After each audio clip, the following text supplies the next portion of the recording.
In the name of the one holy and living God. Amen. I had the opportunity to take a trip back in time the other day, along with some seminary friends. And it's funny how memory works, isn't it? Facebook shared a photo of our graduating class from 2006. And someone else suggested that we get together on a Zoom call and check in, because we all needed another Zoom call. Most of the class attended, and it was fun to find out where they'd been, see the toddlers who are now in high school, and hear what their lives and work are like all over the country. And of course, the subject turned to the recent issues in Minneapolis, because I'm the only one here, but in cities all over the country and all over the world. How do we speak to that? We all just sort of took a breath. And we decided that the best way is just exactly what we're hearing from other people. We tell our own stories, we listen to others, we study, and somewhere in there, our hearts are opened. When I was a little girl, not more than 4, I remember going to the home of a family friend with my mom and dad. She was older than my parents, and I believe she was my brother's godmother. A very nice, traditional older lady who did all the traditional older lady things. One of them was sewing. And when we arrived, I was invited into her sewing room to pick out a rag doll from the dozen or so that she had made. So I did. It was the one black doll that called me, the one that I picked up from a sea of white ones. I heard chuckles from the hallway as they all laughed.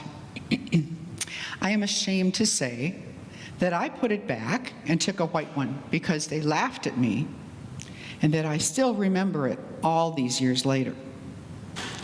I was too young, at 4, to know about the traditions of white society, but not too young to be trained in it and steeped in it. We're all about Minnesota nice, right?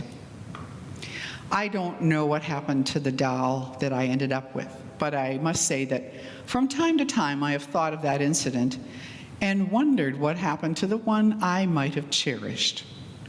I've also wondered what happened to the gutsy little girl who so easily folded for approval. And now my apologies to Oscar Hammerstein. You've got to be taught to hate and fear. You've got to be taught from year to year. It's got to be drummed in your dear little ear. You've got to be carefully taught.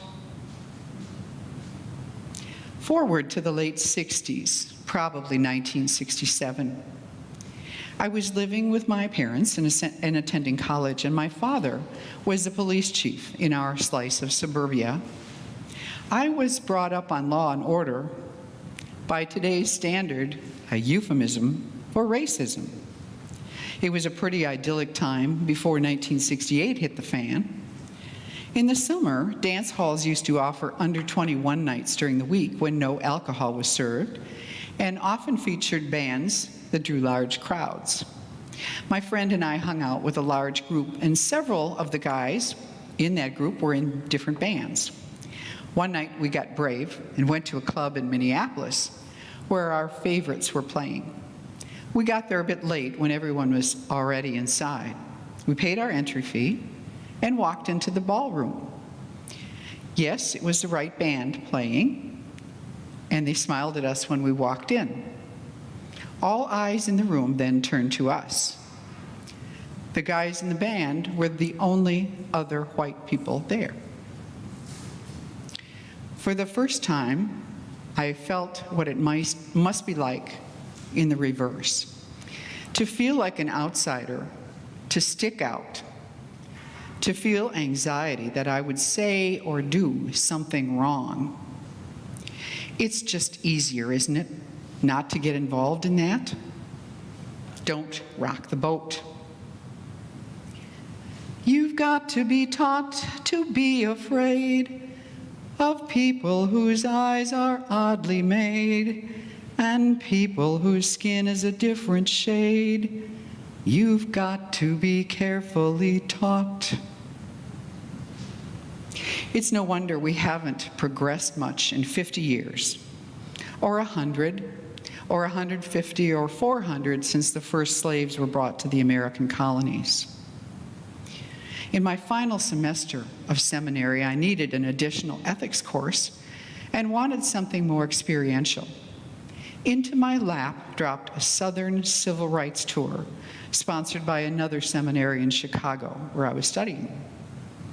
I could tell you many stories about that 10-day trip and how many opportunities we had to be confronted by the effects of slavery, Jim Crow laws, and racism in this country. But one stands out to me. Some of you may have heard it before. I was born and lived until I was 14 in South St. Paul, home of what was then proudly billed as the world's largest stockyards. Well, I didn't know them well. I'd only been kind of in a couple of buildings once or twice. We could see a panorama of buildings, feedlots, cattle runs, and pens from our Catholic school on the hill overlooking the Mississippi Valley. The meatpacking industry ran the town and fed us all in one way or another. One of the major stops on our civil rights pilgrimage, of course, was Selma, Alabama. We knew the history of the 60s marches, Dr. King, the famous Edmund Pettus Bridge, the police, and the National Guard brutality. What we didn't know until we'd learned more was the real history and symbolism of the town itself. We all were confronted at various times and broken by things that touched us individually. As we departed Selma on a bus one morning, we listened to a guest speaker from the 60s movement who gave us a brief history course. Out of the window on your left, she said, you will see the Alabama River. As we looked out the window toward a beautiful green valley, we could see the shallow river. She explained that Selma was the northernmost point on the river that was navigable by steamboats, and they delivered their cargo there. People. People.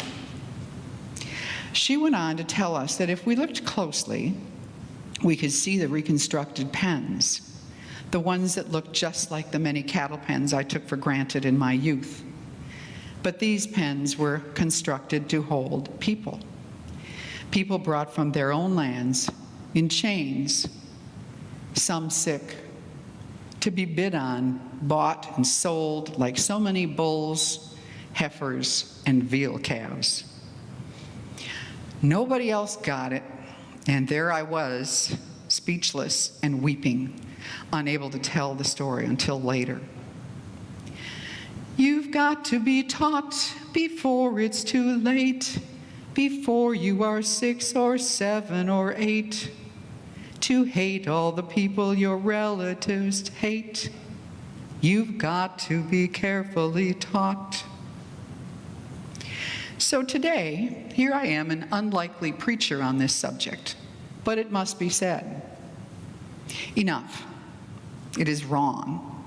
I'm sharing my little stories to help us all understand the times we've been conditioned from childhood to go along, maybe for the sake of order or peace or law or tradition. Many of us, maybe especially in the northern states, were brought up similarly. We have ignored the issues. We have looked away. This is what white privilege allows us to do. Enough. No more. Jesus called a whole group of unlikely people, from fishermen to tax collectors. He never asked them if they wanted to become members. He called them disciples. So what's the difference? Members come to church. Disciples bring the church out with them. They are the church. We are the church. Over the last several months, we've seen the church deployed into the world by a force of nature, and I believe it is no accident. Jesus rocked the boat. He ignored laws and practices and traditions and sent his disciples out into the world to first encounter their own just for practice, and then to encounter all people, all walks of life, and bring light and freedom. They were practicing Jews and not supposed to hang out with Gentiles. He sent them anyway, and they went out, propelled by the Spirit to accomplish their task, his task. We are today's disciples. We have been sent out of this building. This is our mission. This is the time for us to use all the gifts and power that we all possess for a holy purpose, to confront the sin of racism and make sure that it is dealt with once and for all in this country. To turn away now would be to let evil win. And we are disciples of the holy, the good, and the love. Will you join me and others in this mission? There are many resources available, and we now have at least 2 powerful and committed people who have stepped up in our own congregation to lead us, Eric Davis and Gretchen Beck, and I applaud their efforts. There are also young people who have organized a march right here in Stillwater, and I'm sure there will be more. Don't be afraid. We will survive uncomfortable. Together, we will listen, learn, and change the world. Amen.